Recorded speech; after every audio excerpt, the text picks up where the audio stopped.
One. And welcome everybody to this 15th episode of the Maternity and Midwifery Hour. My name's Sue McDonald. I'm the curator for this hour and for the Maternity and Midwifery Festivals. It's my delight, absolute delight to be with you this evening. And it's slightly different this evening. And you'll notice we had the wonderful midwifery ambassadors with us singing and that was the Over the Rainbow, which was done for charity, and it was just lovely to see all those midwives and hear those beautiful, beautiful voices. So thank you to all of them, and I know some of them are watching, so we'll say hello to you all.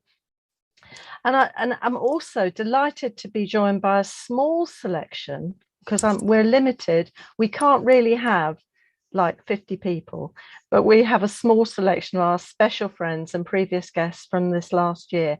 So we have Dr. Jenny Hall, we have Nicolette Porter, we have Diane Garland, we have Sheena Byram OBE, and Professor Jacqueline Dunkley Bent OBE. And I'm going to put them all on the spot now and ask them to share what their favourite Christmas food is. Just one. We'll start with Diane. Who's muted. Brussels sprouts. I absolutely adore Brussels sprouts. Okay. I don't. Okay, Jenny, how about you? All of it. No, cranberry sauce and roast potatoes. Ooh, and yum. parsnips. That's all of it. No, you only have one. Oh, cranberry sauce. I have it all year anyway. Okay, thank you. How about Nicolette? I think for me it'll be pigs in blankets. Pigs in blankets. Oh, wonderful. And how about Sheena? I think mince pies. Mince pies. My sister makes the most amazing mince pies, and yeah, she was on the One Show actually once doing them. Ooh. And so yeah, I love mince pies. Wonderful. Okay, and Jackie? Oh, it has to be Christmas pudding. Christmas pudding. Any pudding, but Christmas pudding. Oh, fantastic. Well, thank you for that. That's wonderful. So we're now feeling a bit peckish and in the mood. So if you're watching and you've got access to a glass of wine or a cup of tea or whatever, you can start sort of thinking about your Christmas festive eatering. And so I'm just going to share a few slides. This is to keep me on my toes, really. And this should work nicely, hopefully.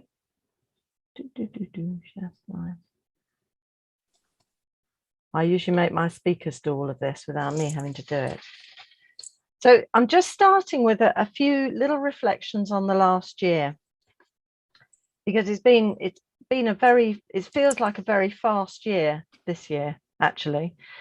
And I just thought this is what has kind of overseen everything, which is the COVID virus, which is even now messing things up for people. And, you know, the infection rates are going up hugely. So I'm going to often repeat these things. Look after yourself, stay safe as much as you can with you and your loved ones, because it's difficult times. And it's very tiring times, I think. Ugh, horrible. It looks so pretty too. So we started with sort of lockdown, and I always think about these images because what's important, though everyone was closed, or it felt like everywhere was closed, of course, the maternity services carried on, as we have to do, because mums and babies come to us all year round. Babies still get born, mums still need that care.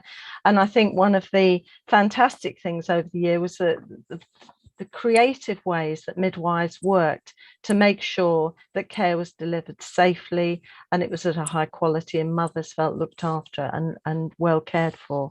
So that was quite a big thing. So the images for me are of all of these, you know, the PPE, but obviously the computers, because a lot of care was given through not Zooms, through the Microsoft Teams to try and get mums to feel as though they could contact their midwife.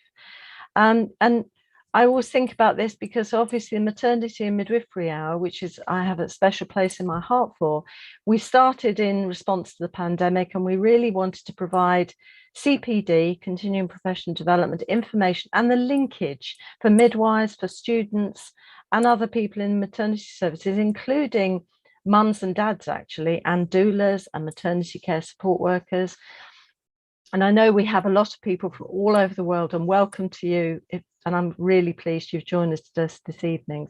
And we've basically had every Wednesday, 7 till 8, and we're carrying on. And we're just now preparing for series 6. And we've had some absolutely fantastic speakers. I couldn't even choose my favorite, but we are going to have a sort of a number one hit parade in the new year of all the videos and clips that you like best. So I won't have to choose my favorite, because I can't, because they're all so special and fantastic. So we've had continuity of care. It's been a big theme. We've had infant feeding. We've had, really importantly, culture, race and bias. And we've had a lot about education and the student perspective. So it's been really rich for the participants who've joined us. It's been great. And we've also had the festivals, which have been mostly online. We've started doing some hybrid sessions. So we had Cardiff and Edinburgh. You'll see pictured there. Fantastic. Was wonderful to have face-to-face contact with some midwives and student midwives. And I think the midwives really enjoyed it, and the student midwives, obviously. It was all COVID compliant. We had all our fancy masks and all our hand sanitizer, and we were all socially distanced. So it was very good. But of course, we can always move on to being online if we need to, because we've got that flexibility. And it does mean wherever you are, you can join us, which is fantastic. But if you want to come to London, here we have London. I'm not sure if we'll get that particular view, but it'll be there for there. And I'm just sort of highlighting that, and I know many of you will be feeling this, these services, we're under stress, we're under pressure. There's a lot in the media about there's not enough midwives. We've known that for a long time. And actually the pressure is really hard. The strength and creativity has been fantastic, but also we do need to look after ourselves. We've got lots of different ways of working, and I suspect that 1 or 2 of our speakers might talk about continuity, because that's been a very strong theme, again, not just through sharing the hour, but some of the speakers who've been able to share their service changes and the things they've been able to do through COVID pandemic. But what I want to really say, because I think it's really important, that we need to look after our teams. We need to look after each other. We need to look after ourselves, making sure people are getting enough rest and recreation and using all the resources that are around. And I don't know if the wobble rooms are as active as they were, but I hope they are. And if they're not, you need to recharge them, because that's really important, to have space for yourself, relaxation for yourself, and then all the mental health strategies that we need as practitioners and as people to keep going, because there's a lot on everybody. And women especially, but I know men do this as well. We're all jugglers, and we're juggling with everything, and we need to take care of ourselves. We also need to look at very much at increasing midwife numbers, but also making sure we keep the people we've got. That's really key. So I'm reiterating the kindness is crucial, right from the top to our colleagues, to ourselves and to our students, so we can all be there. And I just want to say a big thank you to you for joining us on these hours, but also thanking you for all the things that you're doing, each in your individual way, because I know people are really working so hard. Now, I know we've got, and my colleague in the background is going to be able to play the little video clip of what we've done over the last year. So that should be coming into action at any second now. Hopefully. I can't believe that it's 2021.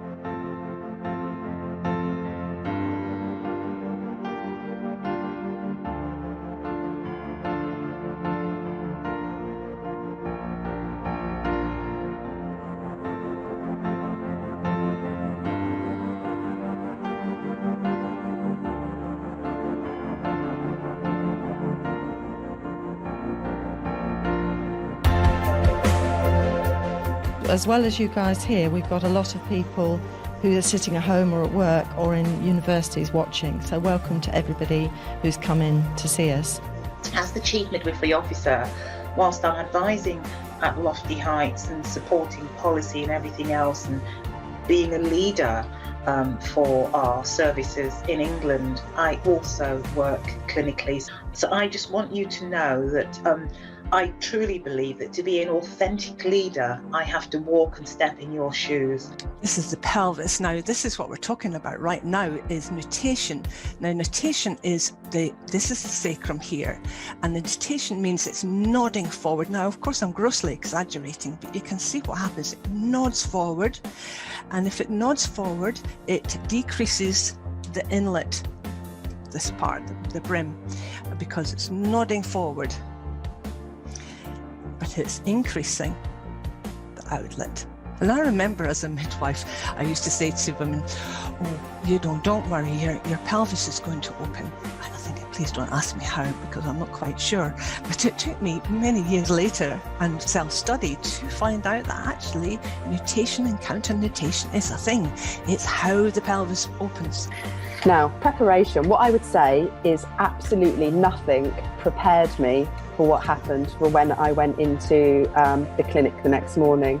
And what I would say is I was brought to tears about 3 times during the clinic. And when we actually did the clinic the next morning, and you might remember on the news, this was when the bomb went off at the airport, and it actually went off in the middle of my clinic. And obviously women were getting notifications and were so worried about their family.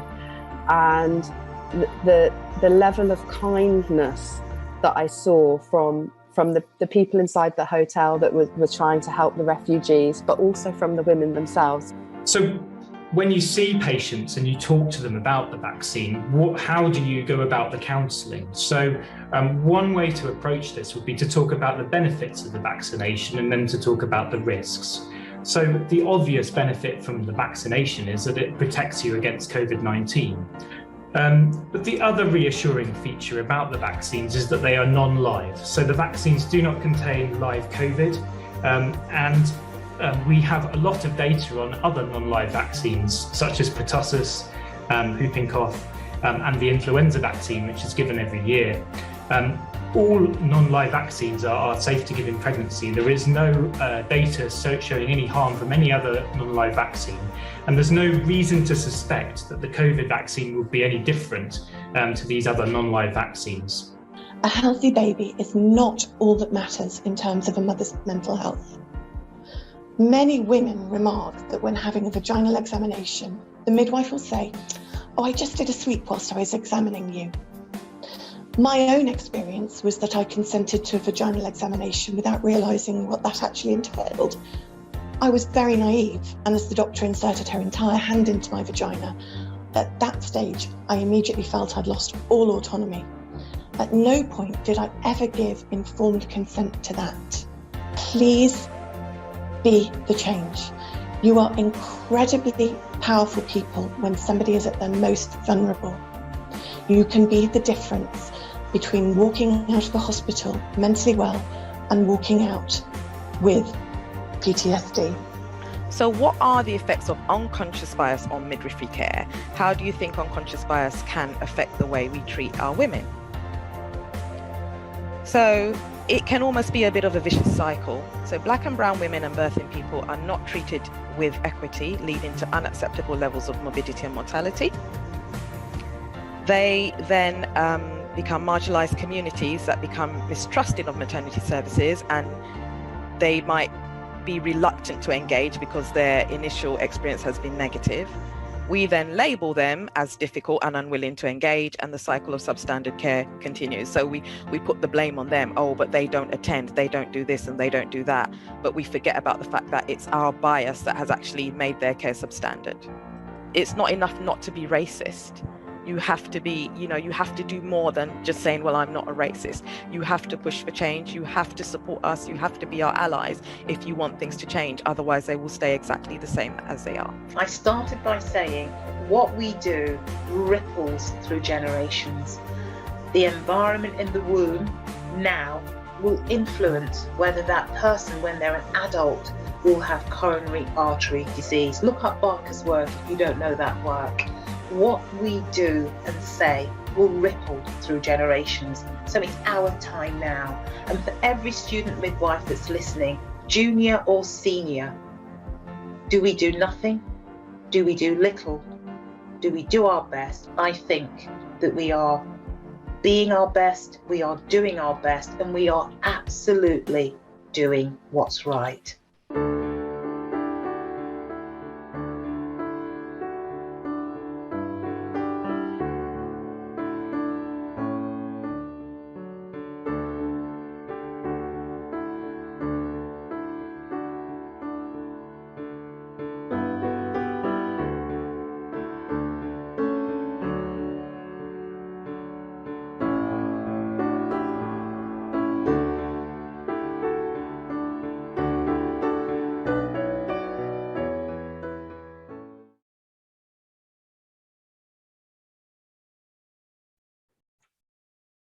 And of course, that was lovely to see everything. That was just a little edited highlights. There'll be more later at a later point. But what I did forget was our Christmas quiz. We're having a little quiz with prizes, 2 prizes, and there's just 5 fairly simple questions, and they're going to be kind of multiple choice that you can go in for the competition. There's a little form at the bottom of the on the live feed. And here it is, and they'll be there available to answer. Okay, number 1, if you gave all the gifts listed in the 12 days of Christmas, how many would there be? All right, think on that. And that's the first day of Christmas my true love gave to me, that one.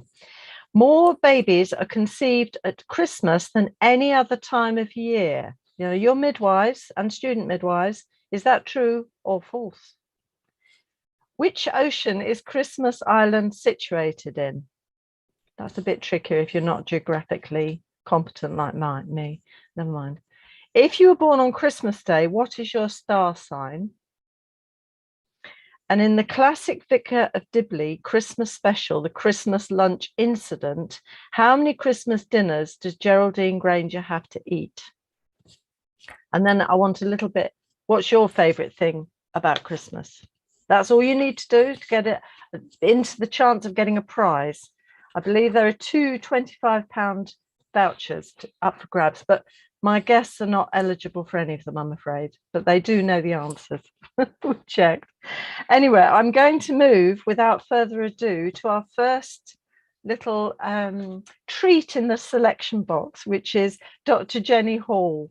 And this is around, because you've got a bit of free time over Christmas, maybe. And this, many of you will know Dr. Jenny Hall. She's chaired several maternity hour sessions. She was a previous editor of The Practicing Midwife and has written widely on midwifery, education, reflection, and creativity.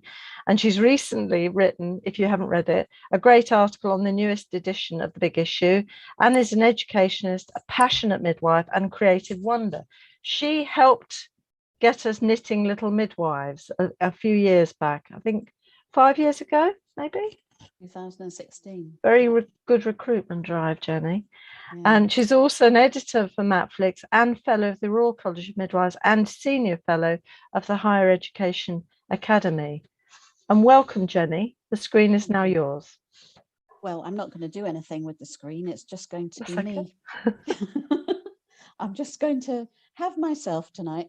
I'm just going to talk to you, and my aim is to encourage actually more of you, whether you're midwife students, everybody, birth workers, to write a bit more.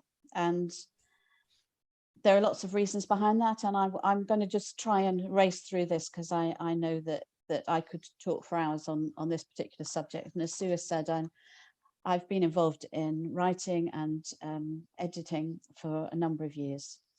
And my first article that I ever had published was in 1990, just to show you that it actually still exists. I've still got it here. It was in a journal called The Midwife, Health Visitor and Community Nurse. And it was, at that time, I'd been qualified for a few little years by then. And I was getting a bit frustrated with some of the people that I was working with. And I wrote a letter. It was actually meant to be a letter, and it ended up being published as the editorial.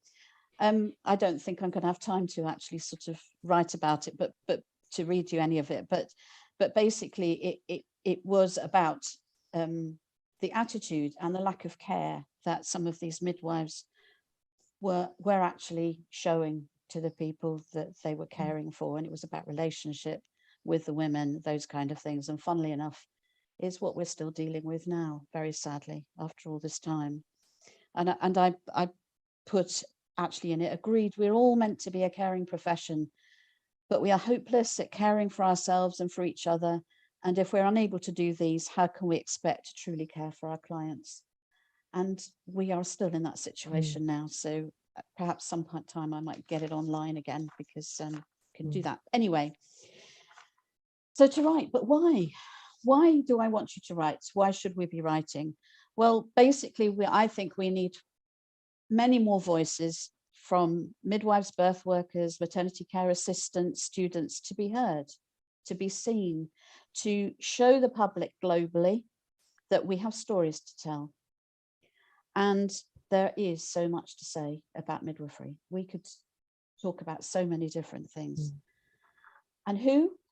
Well, everyone, as far as I'm concerned. So many times over the years as an educator, I have had midwives and students say to me, well, I can't write, I can't do it. Well, I actually disagree. Everybody can do it. If you have taken part in a course, for example, over the past 30 years, you will have had to have written assignments. You will have had to have done so. You would have, some people have done masters and they've been sat on the shelf ever since. If you've done a conference presentation or a presentation for an interview, or even if you have done one of these wonderful Midwifery Hour talks, then you've actually done quite a bit of work towards it. And do you know how easy it is to turn that into an article? I can't give you the details about that now, but I can tell you how to do it. If you have been ranting on Facebook about current midwifery issues, of which I have seen a lot of people doing recently, and their frustration, why not turn that into a publication somewhere? So there are various issues that you can deal with. And what about educators? If you have developed a new innovative way of learning over this past year or over your program, actually, do you know how little there is written about midwifery education out there globally? So little. We're just not sharing practice. Nurses are doing it a bit better than we are. But midwifery educators, please get out there and start writing some of the things that you're doing to share with other people. Why are we still reinventing the wheel with each other? And there's managers and leaders and PMAs. We need you to share your good practice. And I'm not mentioning researchers particularly, because actually you often have to write up your publications anyway as part of your project. But we all know that the data that comes from a research project is out here somewhere, and your research papers end up being this bit. What about the rest of the data? And what about writing some summaries for midwives in clinical practice about what you have done and why it's important, or for new researchers about how you did your project? How did you get ethics approval? Things like that are so important to people who are just coming into research. So what are you going to write about? Well, the world's your oyster. Midwives are involved in clinical practice, research, education, politics, ethics, health promotion, and the topics are just wide. Women's health, we could be talking about, contraception. But what is pushing your buttons at the moment? What is making you feel that actually you're frustrated about it, or you're really happy about it and you want to share it? What have you written about already in your studies or during your interview? What about a reflective piece that you're using for your revalidation? Why is it just staying with the NMC? Why can't you actually send that out into practice, into publications as well? How is a little bit more complicated, and I will explain more of this in detail if you decide that you're going to come to London, because I'm going to do a workshop on publication there. However, the first thing is actually to get something actively down on paper or onto a computer. Now, I'm old, I've been doing this a long time. So what I have to do is actually, I tend to write things out on paper first quickly before I do it onto a computer, because it actually helps with my ideas. Having a notebook by the bed late at night is really important for me, because I get my best ideas just as I'm dropping off to sleep, which is very irritating, but that's often what happens. And what have you also, sorry, well, I've now completely lost the plot. I tend to like splurging out with a pen, but some people use something called the Pomodoro technique. And if you haven't come across that, that's very good for students as well, is where you set out a time, perhaps a period of time for about 2 hours in the morning or whatever it is. And you write for 25 minutes, and then you have a break for 5 minutes, and then you write for 25 minutes, then you have a break. These kind of things actually really help some people to get things out on paper. And the idea is actually to write anything. You don't need to sort of think about it. You just write everything that's coming out, and then you can go back and edit it later. So these kind of things, actually, there are different tricks and tools that can actually help you.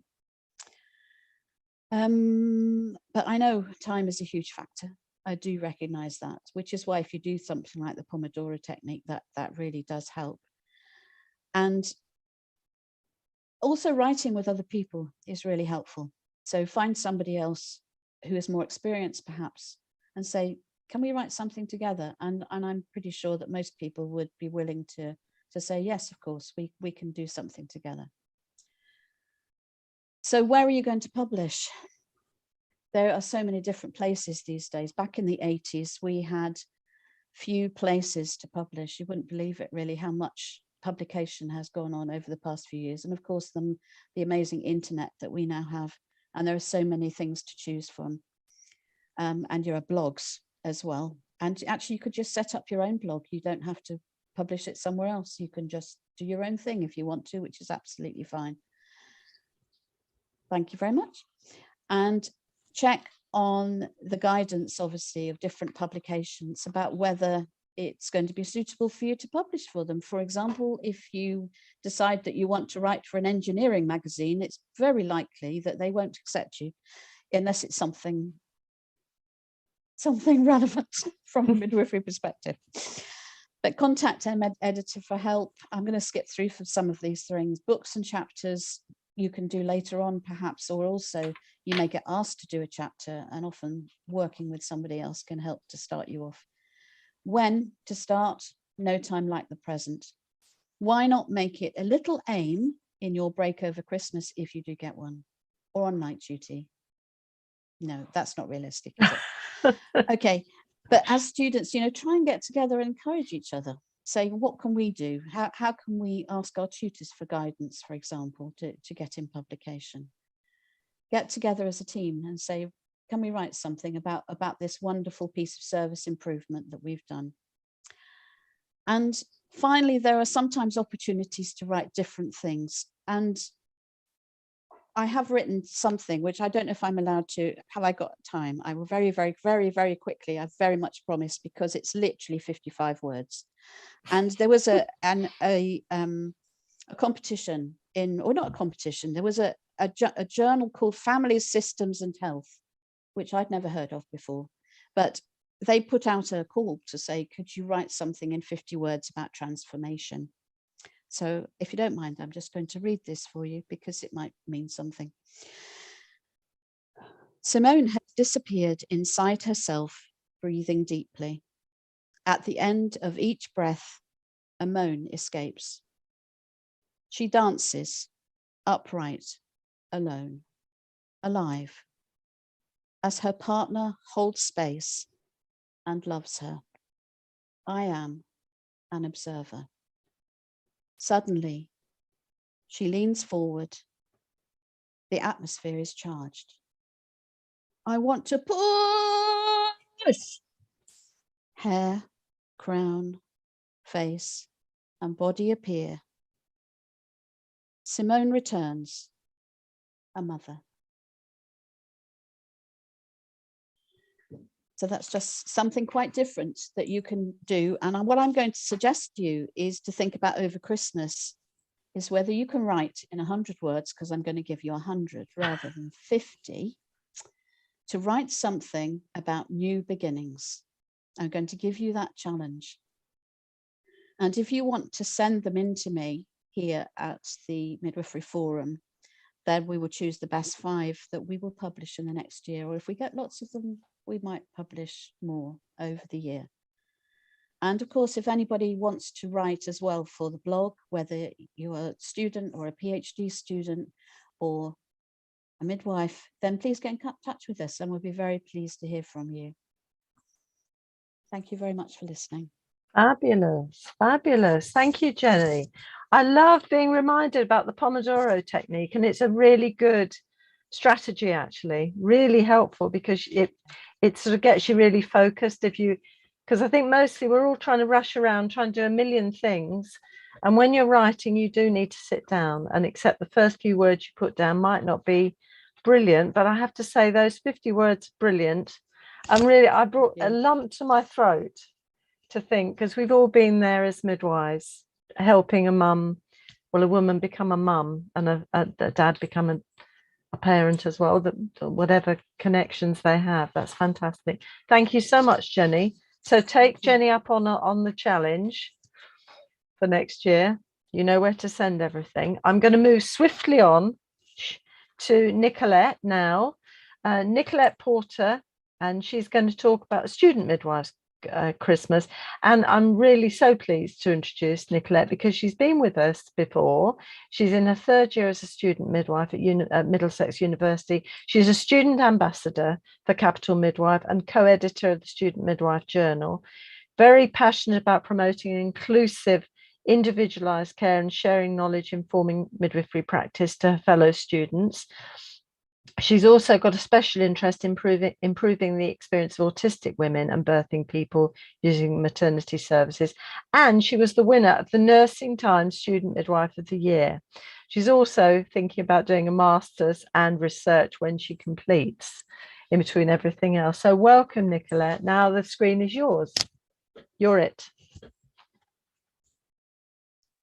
Thank you very much. Yeah, so my name is Nicolette and I'm a 3rd year student midwife.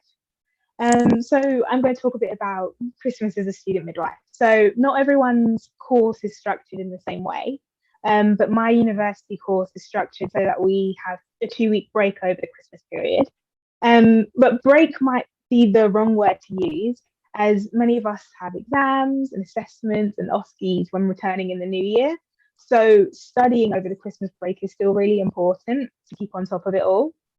So today I wanted to talk a bit about how to keep afloat during the Christmas season, how to stay on top of it all. And with Christmas being a focal point at the end of every year, it provides a really convenient opportunity to just stop and think and have thoughtful conversations and reflect on how the past year has gone. So just think to yourself, what was your midwifery highlight this year? For me personally, it was receiving really positive feedback from a really kind couple that I supported on labour ward, and they had really kind words and encouraging words, and that was a midwifery highlight for me this year.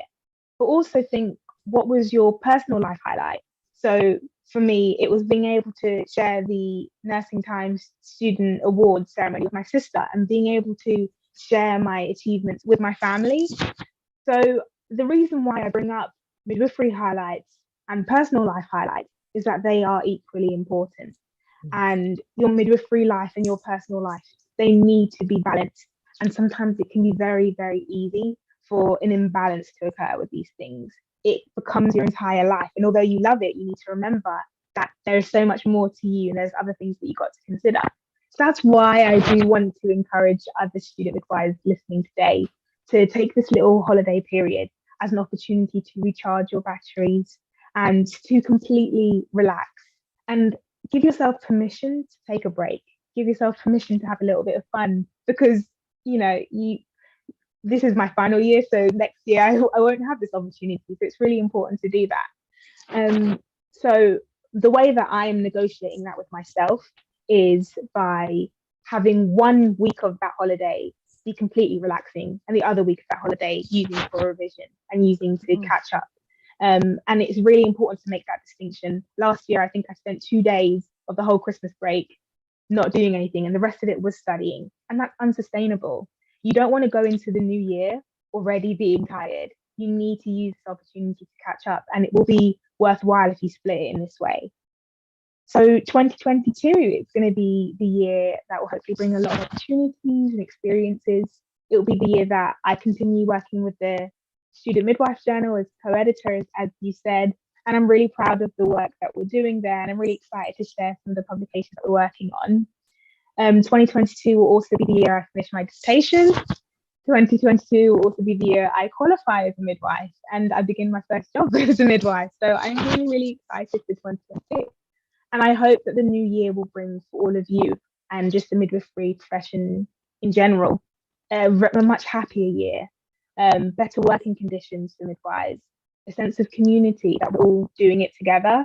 So I really hope you feel uplifted, and I hope that next year will be a better year for us all.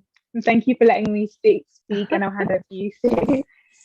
Thank you so much, Nicolette. How lovely. That's really positive. And you've managed to get a lot in that few minutes. I know we've all only have a little bit of time, but thank you so much, because I think it's reminding people to get a balance, and that studying and the assignments still need to be done, but you need to have your own time as well. So thank you so much, and thank you for being with us. So I'm going to rush on now, and now we're going on to Diane Garland, and she's going to be talking about a midwife's Christmas. She's obviously got a passion for midwifery and for water birth, so you know Diane from her sessions on water birth. She started her own company in 2005, Midwife Expert, and she's been doing a lot of, well, she was before the pandemic, a lot of global work, but now works a lot online, talking about water birth. She works clinically in a local hospital, supporting low and highly complex mums and babies. She's had 4 books published, unless that I've missed one, Diane. I hope not. So welcome. The screen is now yours, Diane. Thank you very much. I'm just going to share my screen. I only have 3 slides, which hopefully they're going to come up.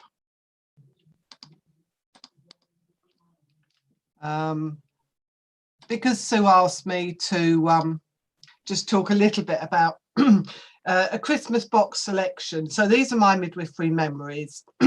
Now, this was actually just before I qualified. This was my first Christmas as a senior student midwife. And I think the thing to remember in those days, we all lived on the same corridor, and we shared just about everything.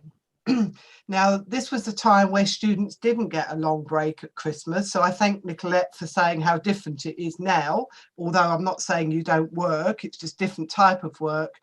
But everyone in my set, and there were 17 of us, everyone except one person was given Christmas Day off. And the one person who wasn't was our Caribbean colleague, Christine Fortune. I will never forget her name, and she was the only one that got Christmas off, and of course she couldn't have gone home, so she made us a Caribbean Christmas lunch. And I found this photograph online, which I think for many people may sum up a traditional Caribbean food.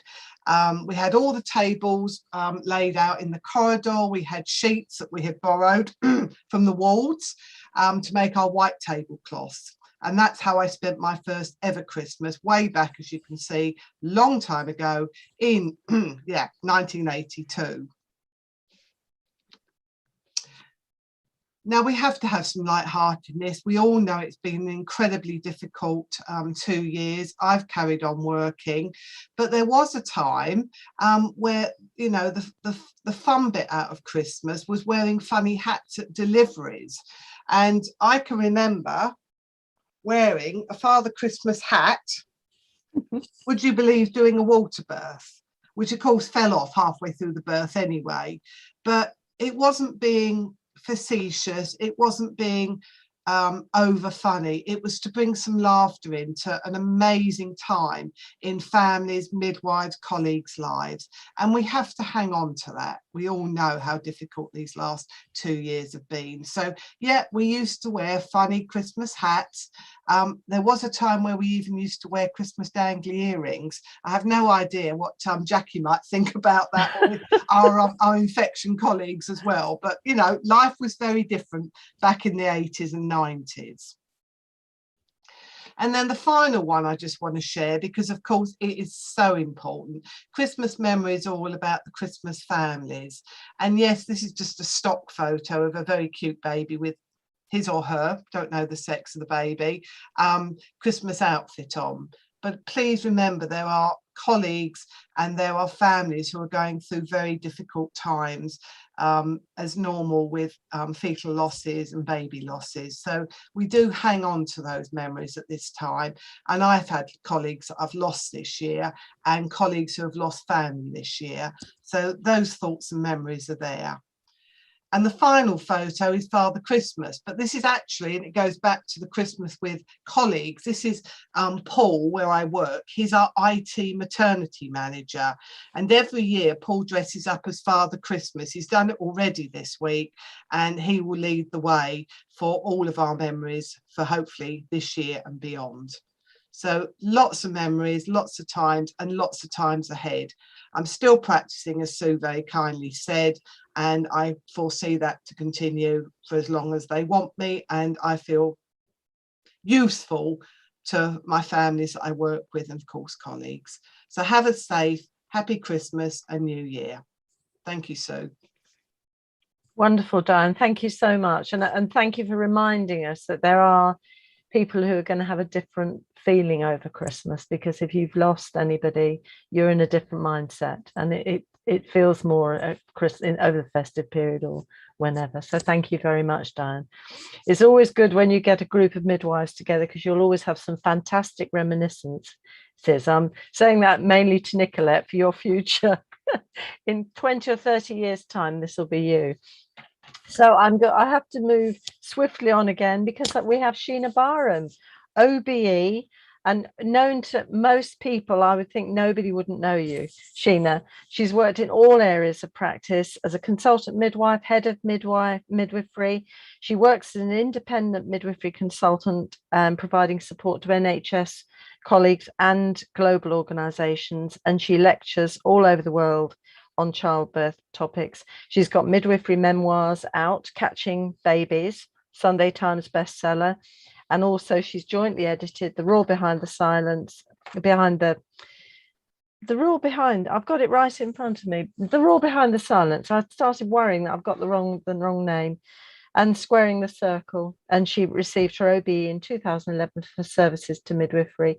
And welcome, Sheena. The screen is yours. Thank you for coming. Thank you, Sue. It's a delight to be here. Thank you for inviting me to join this wonderful group of midwives and student midwives. And so you asked me to do a little reflection of last year and to talk about what I hope for 2022. So last year was this year has been quite difficult personally, because I was seriously ill in April and spent 3 weeks in hospital without visitors.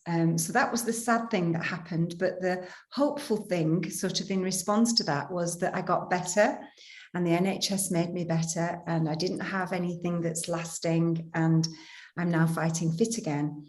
The other thing, the sad thing that happened, was that my brother-in-law died right in the middle of COVID, a very special person to us all. And during that time, several members of the family had coronavirus, and not everybody could go to his funeral. So that was really sad. But the hopeful thing about that was that we're a really close family. We have a huge connection.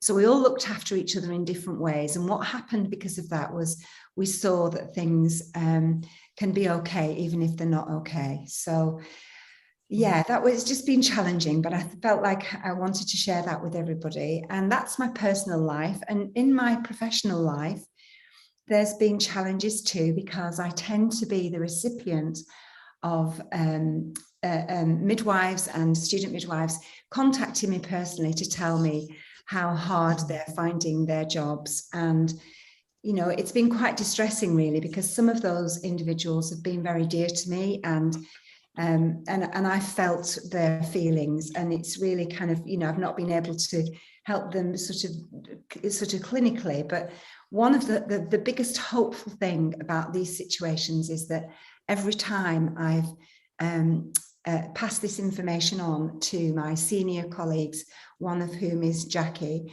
Every time I've mentioned, passed this information on, I've been listened to, they've been listened to, they've been contacted. Every single person, we've always followed it through, which is quite amazing. And it's meant that, the action that has been able to be taken, however small or big. So to me, that means everything. And it really makes me hopeful. I also think there's been some fabulous things happen, like, for example, Jan Smith's book has been published this year. And if I'd have had that book in my clinical career, I would have absolutely used it every day. And, now I've got every page is kind of like labeled, and a student consultant midwife has made posters. They're freely available to every maternity unit with all the top tips. There are amazing things happening. Kindness, people are being kind to each other, looking after each other. So I guess that's given me a lot of hope, and it's given me a lot of joy, and it's made me smile, it's made me cry, and it's made me really connect with so many people. And then for next year, I think I asked my daughter as well, Anna, who's a midwife, and we work very closely together. Oh, another good thing that happened this year is that Anna got a sabbatical from her role as a midwifery lecturer to lead All for Maternity, which is our organisation, which is based on compassion and kindness and sharing information. And she's leading that, our organisation now, which has been amazing for me. It's taken a lot of pressure off me, which is fantastic. And I know she's destined for great things. So next year, this is kind of from me and Anna, and then I've finished. We hope that every single midwife and student midwife finds joy, that they reconnect with their purpose. So that's their purpose of being a midwife, really reconnecting with what it means to be a midwife. And that each and every student midwife and midwife feels fully supported and loved in the work that they do. And that's it. Thank you. Wonderful. Thank you, Sheena. I think what's wonderful, and I didn't say that you were looking after the All for Maternity, because I was trying to get over so quickly. So I do apologise for that. But it's of okay. course, what is delicious is when you get Sheena, you get Anna as well. Almost, it's lovely. We have a fantastic double act always there, and I think that's a lovely way to bring it to us all. I think the idea of the connection of our purpose is fantastic. Thank you so much, Sheena. That's wonderful. Okay. This, I always say, this hour goes so quickly, and it does. And we're coming to our final speaker, which is Professor Jacqueline Dunkley-Bent, OBE, our Chief Midwifery Officer for England. And Jacqueline's been in everywhere, I think, as a nurse, as a midwife. She's been a consultant midwife, a head of midwifery. She's been a director of midwifery and a professor, senior lecturer, curriculum lead, just about everything. And she's very much a midwifery leader, and she has really led the way and been very influential, certainly in England, also UK, I think, within the world, because I know there are some countries that have now got their own chief midwifery officers, purely because they've seen what Jackie has achieved. So welcome, Jackie. Thank you so much for being with us this evening, because I know how busy you are.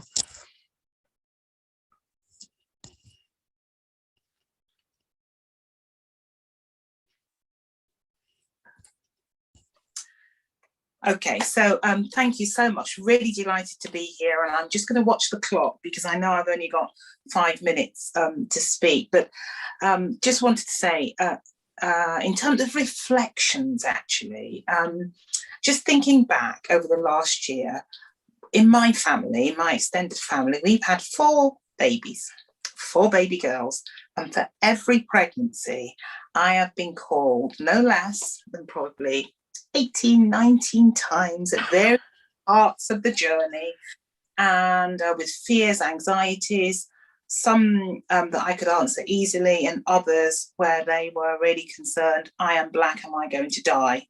So it was, you know, really, really tangible challenges that I've had to assist with. And then, of course, the pandemic. But moving from and all 4 baby girls are alive and well, and delighted, and my pocket will not be the same again at Christmas time. However, moving into the workspace, can I just say, just looking back over the last year, a huge heartfelt thank you for everything that you have done, wherever you are in our amazing NHS, a clinical midwife, a support worker, student midwife, researcher, consultant midwife, midwifery lecturers, specialist midwives, strategy, policy, the amazing Sue McDonald, wherever you are in this architecture, we have been working phenomenally hard for women, people, babies and their families. And I just want to say a huge thank you. It's been a really challenging 20 months, least of all in the last year. Like no other, I have never known this time in my entire career. And I just want to say thank you. I have been out with you on the front line, and I've also been the recipient of many concerns and challenges. And I just want to thank all for maternity, and particularly Sheena Byram, for raising things to my attention. If we don't know, we can't act. But thank you for everything that you've done. We have seen, obviously, still in the global pandemic, sickness, death, fear. We've had to suspend some of our services to ensure that we keep everybody safe.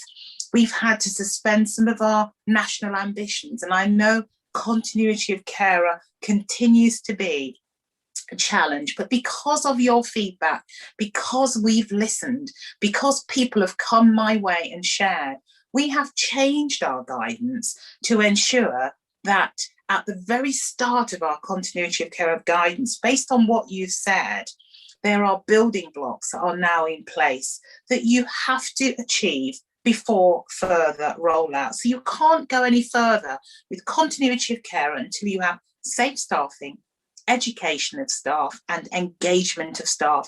They're the building blocks, and we talk about that in the guidance. So please share with everybody. You can't get to the targets on page 10. You can't get to the other things on page 13 unless you have the building blocks in place. That's because we have listened to what you have said. We have had the Health Select Committee review, which Matthew Jolly, National Clinical Director, and I have had to give evidence on 3 occasions about safe maternity care. We have had the Afghanistan resettlement program. We have had the fuel crisis. Everything that's happened in this amazing society that we live in has impacted on maternity services. So thank you to those of you that have shared on Twitter at JDB, Woman Birthing Airside, do something. These are some of the challenges and items that have been raised, and quite rightly so too. But we need a little bit of a heads up before that time. But I just want to say, we have gone through quite a torrid time. We've lost some of our midwives, and their loss makes me stronger. I stand in solidarity with every single 24,500 midwives in our amazing country, standing side by side, wanting you. Sheena mentioned something about, she didn't say revisiting your first love, and I was trying to write it down as she spoke it, but there was something about just remembering, repatriating yourself to where you were at the start of your journey. Let's just remember that when the going gets tough. We are in the middle of Omicron, or at the start of the Omicron variant. We've had challenges with the Delta variant. You've dealt with that phenomenally. We have lost pregnant mums because they haven't been vaccinated. And I could go on and on. But what I want to say, looking back, is a huge heartfelt thank you for everything that you have done. Please continue to share. I'm listening to those who are the Marching for Midwives. I'm listening to the Cheryl Samuels change.org petition, 118, 119, 120,000 signatures, lobbying government. I'm listening to the hashtag Say No to Bullying lead, and we will be pulling this together with the help of Byram and Byram next year to ensure that we move forward in a positive way for you, and more significantly for women and families that we serve. But looking forward, what I'd say for 2022 from me to you is, I want maternity services in England to be the safest place in the world to be pregnant, to birth, and transition into parenthood. And for that to be an equitable journey, regardless of the colour of your skin, the postcode where you live, or your socio-economic status. Everybody deserves that equal chance. And in 2022, for all of you, for every midwife and obstetrician and our support staff to feel valued, respected and invested in.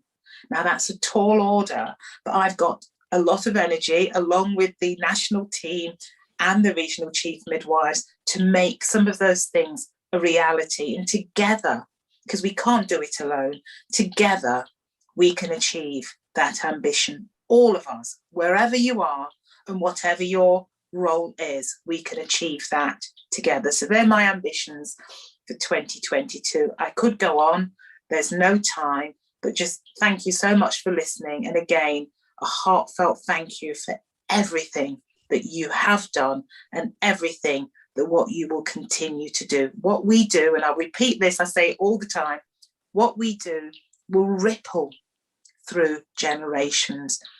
Your contribution is significant. Thank you. Wow. Jackie, you always say it so perfectly, beautifully, and it's so right. From the kind of the wish for us to have the best maternity services in the world, for everybody to have an equitable chance of the proper care. Perfect. And also for our staff to be invested and care and really, I suppose it's about respect, isn't it, for all of our staff. So thank you so much. Now I'm waiting for any questions from the audience, because usually at this point questions come through, but I don't think we sort of highlighted anything to throw at our wonderful speakers. We do have 2 prize winners though on the quiz. I might say those one just in case any questions come in, and that's Claire Dale, who's a student midwife. Well done, Claire. And Angela Stringfellow, who is a maternity matron in Northumbria. So well done, you two, getting all the questions. I think it sounds like the Vicar of Dibley question was the hardest bit, but the answer was 4. I couldn't remember anyway. So, and I just wondered if anyone else, because I think we've got a couple of minutes, if anyone else wanted a Christmas wish to put on the tree alongside my little friend midwife. Oh, she's a bit, yeah. She goes along with me everywhere. Come on, Nicolette, have you got something? Have you got a wish? I'm sure you do. My Christmas wish is just going into 2022 for things to smooth out for students. This last year has been quite difficult with a change in so many things. When I started my degree, COVID wasn't a thing. And now you're having to adapt to this new situation. So, and I think, this is a really hard time to be in maternity services, but if you can make it now, I genuinely believe that we can make it at any point during my career. So I just hope that there's some more stability for students to really experience a lot more normality going forward in the next year. I think I'd like to say something like, I'd like to put on your tree that we all keep hope in our hearts and that we all recognise that there's always light after dark. And the light is coming and we're part of the change. We are lucky because we're part of that revolution. We're part of that inspiration for the future. And we have to keep the hope in our hearts and it's there. So just that we could put that on the tree. That's on the tree. I'll put on the tree. I will. How about Diane and Jenny?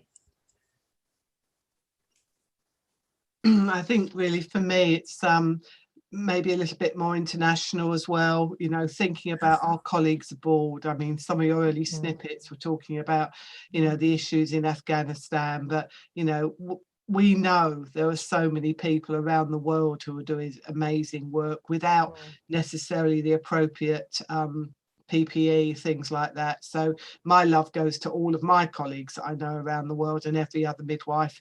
My wish is to have a safe and happy new year.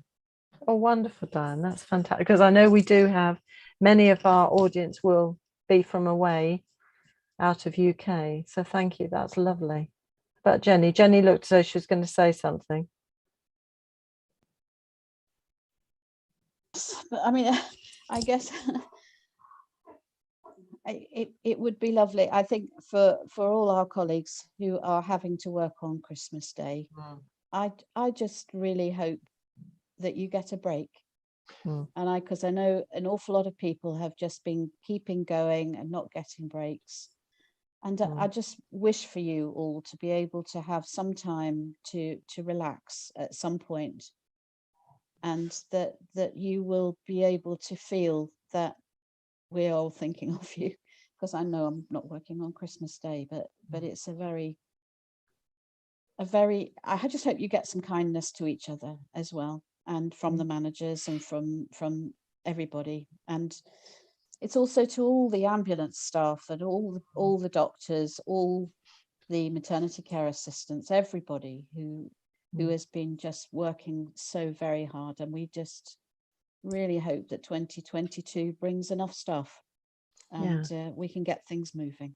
Absolutely. And that's a really good to say a big thank you and a big take care to all of our NHS colleagues, because we're all a huge, I always think of us as a big family.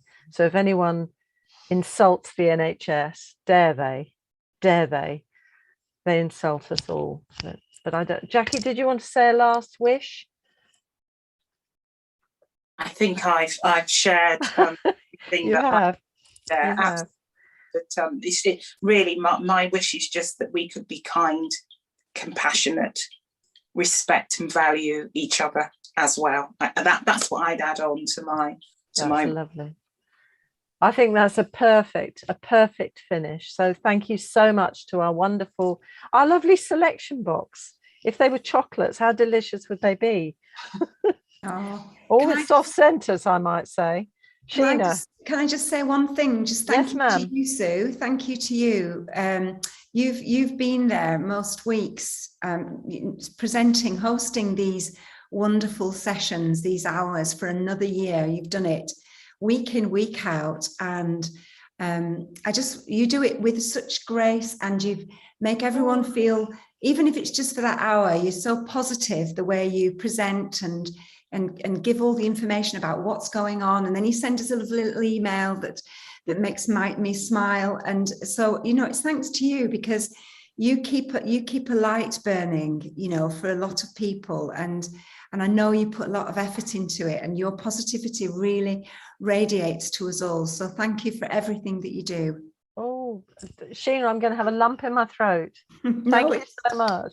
I couldn't do it without my colleagues, honestly, and the whole team behind. Yeah, absolutely. It includes Catherine, who's behind the scenes, making sure everything works, and Neil, and Karen and Neil. Yeah, absolutely. And Deb and Paul, who are also sending out usually questions coming through. We had a comment from Claire, who won the competition, to say thank you to Sue and all the speakers this year. I've learned so much as a student watching the Maternity Midwifery Hour. Some really fantastic and relevant topics covered. Merry Christmas to all. So please, anyone who's watching, if you have topics you want to hear, let us know and we can look at getting them in the programme.